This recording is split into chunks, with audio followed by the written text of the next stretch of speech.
नमस्ते, मेरा नाम है Smita Patel. Art of living foundation से जुड़ी हूँ।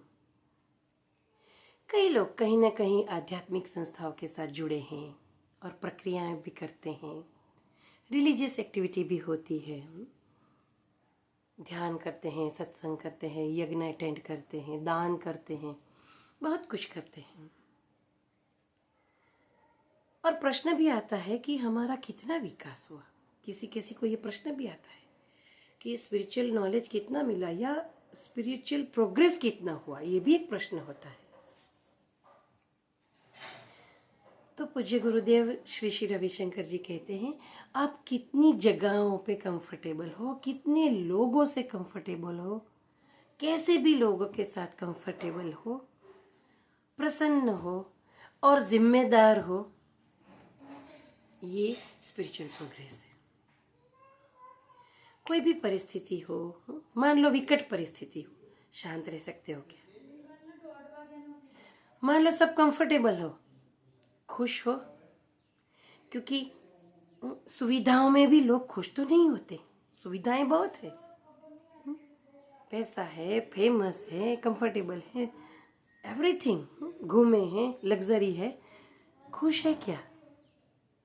स्वस्थ है क्या? जिम्मेदार है क्या? In given moment, are you available for others to help them? ये सब स्पिरिचुअल प्रोग्रेस है, आध्यात्मिक प्रगति। और जो भी कोर्सेस होते हैं, एक्टिविटीज होती हैं, प्रक्रियाएं होती है, वो सहायक होती है उसका मदद करते हुए, और गुरुजनों के आशीर्वाद से हम आगे बढ़ते हैं। लेकिन अगर मन शिकायत मोड पे है तो ये सोचेगा, इतने कोर्स कर लिए, इतना दान दे दिया, इतने गुरु सत्संग कर लिए, इतने लोगों को करवा लिए, फिर भी मेरा मन बेचैन होता है, मुझे गुस्सा आ जाता है, क्या फ़ायदा मिला?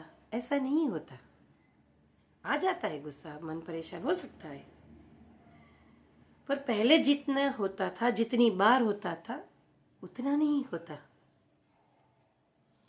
पहले हम किसी को माफ नहीं कर सकते थे, अब कर सकते हैं, तो वो प्रोग्रेस है। पहले खाली टाइम में हम अपना ही सोचते थे, आज अगर किसी को उपयोगी हो रहे हैं तो वो प्रोग्रेस है। उसके लिए ऐसा कुछ नहीं है कि शेफरन कपड़े पहनने ही है, सफ़ेद कपड़े ही पहनने हैं, रुद्राक्ष की माला पहननी है या घर छोड़ के चले जाना है, ऐसा नहीं है। वो तो एक पोशाक होता है, जैसे एक पुलिसमैन का पोशाक होता है, यूनिफॉर्म होता है। लेकिन घर पे भी वो यूनिफॉर्म नहीं पहनता, वो ह्यूमन है, अपना परिवार है, अपना जीवन है। इसी तरह स्पिरिचुअल प्रैक्टिस सिखाने वाले भी लोग होते हैं। तो जरूरी नहीं कि वो शेफरन कपड़े ही पहने या वाइट ही पहने, उनकी चॉइस है, पहने, वो अलग बात है। कंपल्सरी नहीं है। कपड़ों से आध्यात्म नहीं है, आपका व्यवहार कैसा है उससे अध्यात्म है।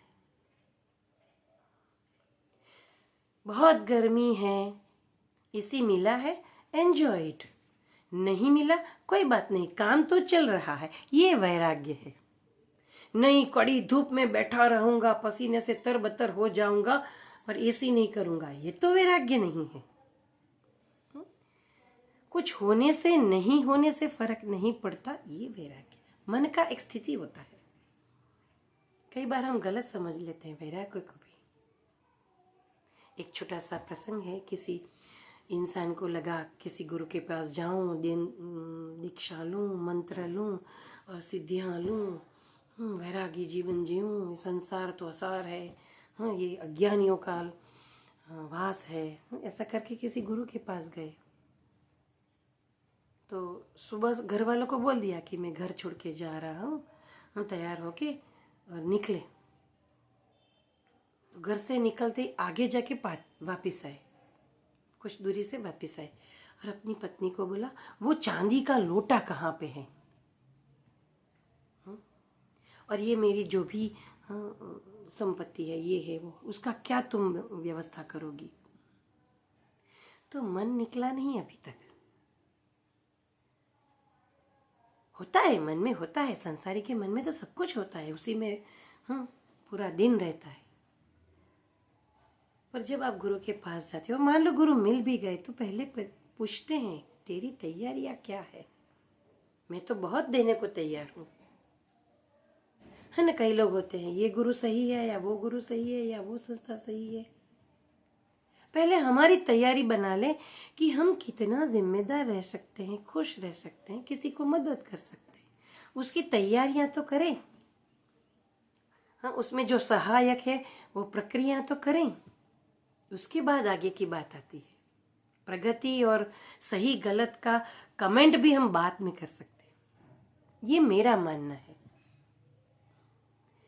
Thank you so much for watching.